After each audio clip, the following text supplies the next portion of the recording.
Hello, I am Betsy. I'm the co-founder and head brewer of Lady Justice Brewing Company. We are a tiny organization. We brew out of a perfect and adorable 332 square foot abandoned auto shop turned food truck parking garage. We've named the squirrels that live on our roof. We don't have enough space for a tap room. We can't distribute to bars and liquor stores because we can't afford to pay anyone to do that. And also, we give all of our money away, so it's not really a part of our mission to make a profit. And for the next 13 minutes, I'm going to teach you how you can have all of this. And more. Yeah. But what I'm really going to talk about is starting small and learning how to pay attention to the tiniest spark of an idea and to hold on to that and to look at risk and edges and outcasts as places for creativity and growth. Sounds good? Yes. All right, so Lady Justice is an all-female founded, all-female owned and operated philanthropic brewery in the Denver area. We donate 100% of our profits over costs to Colorado organizations that support women and girls. And we distribute our beer through what we call a community-supported brewing model. So people pay a membership fee to get our beer once a month. Generally, we only brew enough beer to sustain our membership numbers. So it's really important for us to have our community dictate how much beer we brew. So if we want to give more money to more organizations, we need our community to invest more dollars directly in what we're doing. So more memberships equals more good being done. We want people to buy our beer because they want to see their consumer dollars go back to their communities in a positive way. The much shorter and sexier version of this is called social entrepreneurship, and we do that at a pretty micro level. So Lady Justice Brewing was born the way so many other great ideas were born, pure, utter frustration and one too many beers. Yep, you have been there. So at the time of its inception, I was in AmeriCorps Vista here in Denver with two other friends of mine named Kate and Jen. We were doing capacity building at a nonprofit, and it was during the middle of the recession, and funding was difficult to find at best. There were no grants out there. Our long-term donors either had to lower their giving amounts or stop giving altogether. New donors were few and far between. And so many times we would go out to our favorite brewery to lament over our fruitless hours of labor every day. And one particular day, somebody at the table mentioned how awesome it would be if all of the beer we were drinking could somehow go to do some good. So we didn't really think much of it at the time, because we were kind of drunk. But about 4 years later, Kate called me and she was like, hey, listen, do you remember that idea we had about breweries funding nonprofits? Do you want to give it a shot? I, at the time, was at the end of a 10-year career working in youth and family ministries in the United Methodist Church. The struggles that I saw during my time in AmeriCorps were the exact same struggles I had seen my entire life in the United Methodist Church. Ideas were being squashed, walls were being hit, and the church was tired. So was I. Also, I'm super gay, and I just got sick of showing up for a church that wasn't showing up for me. So I said yes. I jumped right into this new awesome idea. And Kate and Jen and I started planning, hammering out details, figuring out, is this even legal? Has anybody ever done a philanthropic brewer before? How do you brew a lager? It's actually very hard, and I won't do it. But I brew other beers. But so we spent weeks and weeks and weeks doing this. We spent hours brewing and rebrewing, perfecting. asking questions, calling the state of Colorado to see if they knew if we could do this, and they never did, so they told us just to do it and see what happened, which is actually a pretty good answer when you're calling the state to ask permission to do something new and different. So after a year of this, we were ready to fundraise. And the most important thing I learned about fundraising was, or about that year in between the idea and fundraising, was how to be patient. Because right, we would get so excited about this idea that we had that we would want to start like immediately, like let's go get this money right now. But we also knew we really only had one shot to do this well, and we could not afford to fail because of lack of preparation or overzealousness. So we had to learn to sit on things quite a bit, and we had to learn to trust our guts and know when to back off and when to jump at opportunities. So the time finally came.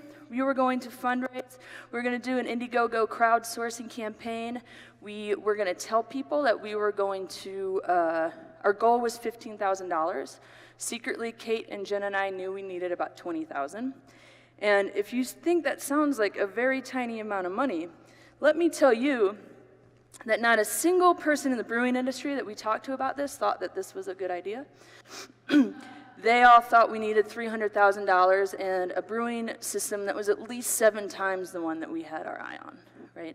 So we brew on a 1.5 barrel system, which is your standard keg stand size keg, right? Most breweries start with a 7 barrel system. So people thought that we were just way off, and maybe we were.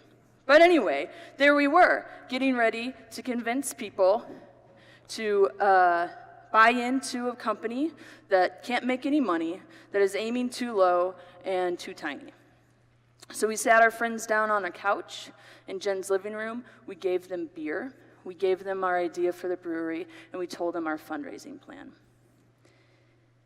Now, I think in the church they call this a committee. Jesus called them disciples. We call them our advocates, and our advocates were crucial to our fundraising. We would not have done it without them. The most important thing I have found about fundraising for a startup is that you cannot underestimate the power of a group of people who are passionate about what you are doing, who will just simply talk about it with their friends.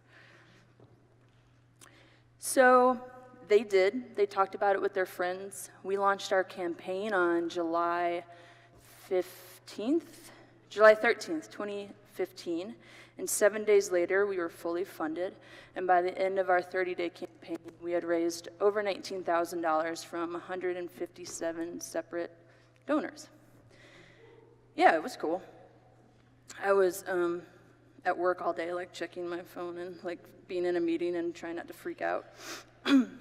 So with that money, we bought equipment, we got licensing and a location secured, and we were able to recruit our first round of community-supported brewery members.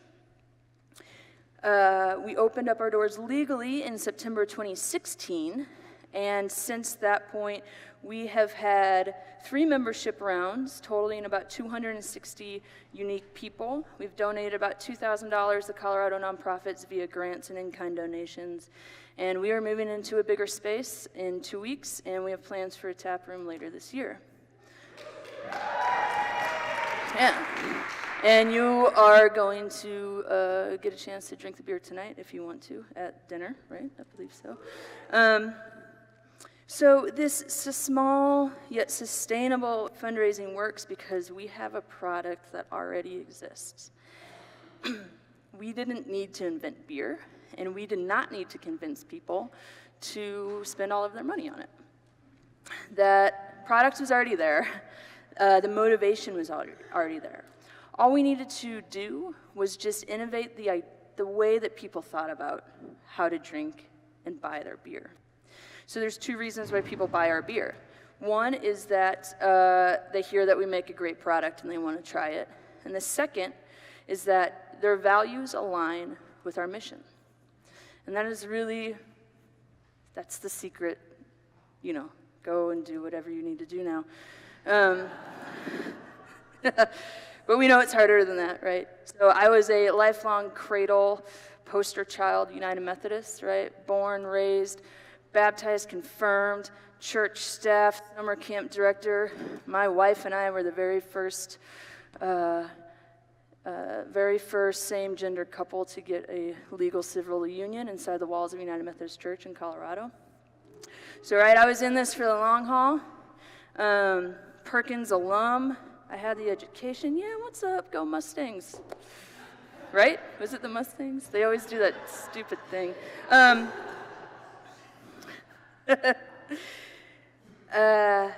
But the church became a burden for me because there was little room for growth and innovation, right? I watched pastors and church staff sit there, and all they could do was tread water and just try to stay alive and keep their leadership happy, and progress just couldn't be made. And then I would watch our annual conferences and our general conferences spend hours and hours and hours of energy spent around deciding who's worthy of ministry and who's not. And we just all had to argue over politics and try to figure out what kind of church we wanted to be. And I'm not really sure we knew what kind of church we were while we were all doing that kind of work.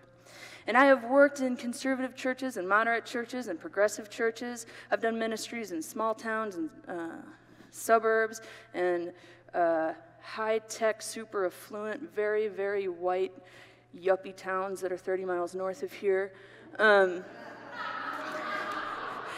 And through it all, the game plan was the same. The story never changed. We didn't have the money to do new cool things. We could not ruffle feathers, right? I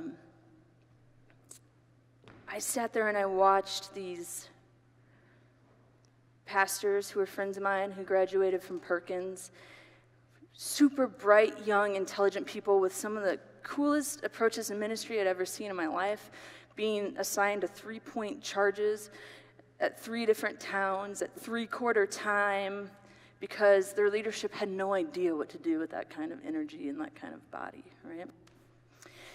And so I just want to know what happens when these dying churches get a chance to brew some beer in the basement, that Sunday school room that nobody's used in like 10 years.